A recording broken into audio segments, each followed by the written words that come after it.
bem com vocês? Meu nome é Fernando. Quem não é inscrito no canal, se inscreva por favor, dê um joinha aí se gostar do vídeo, para nos incentivar a fazer mais vídeos aí para ajudar de alguma forma, beleza? Hoje eu vou falar sobre a Cross. Eu tenho essa moto, ela é 2017, há quase 5 anos eu a tenho. Enquanto eu fiz todas as revisões, ela sempre funcionou tudo direitinho. Depois que terminou as revisões, quando chegou em 26 mil quilômetros mais ou menos, surgiu um barulho aqui que eu não identificava o que era.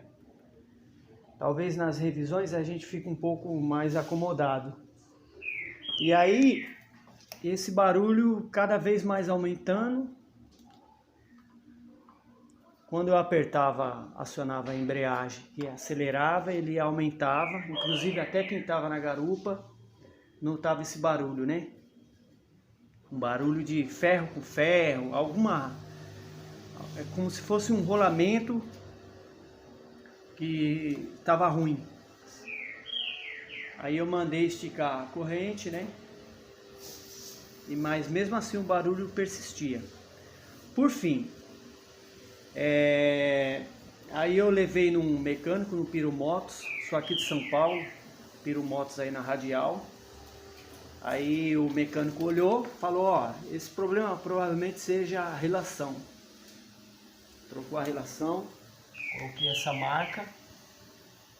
Ele falou que vai ter uma boa durabilidade se lubrificar, esticar direitinho. Talvez por ter terminado a revisão, eu fiquei um pouco acomodado, não lubrificava. Ele falou que pode lubrificar com óleo mesmo, óleo que a gente troca do motor, aí toda semana dá uma lubrificada. É isso aí, estou satisfeito com a moto, é econômica, faz 27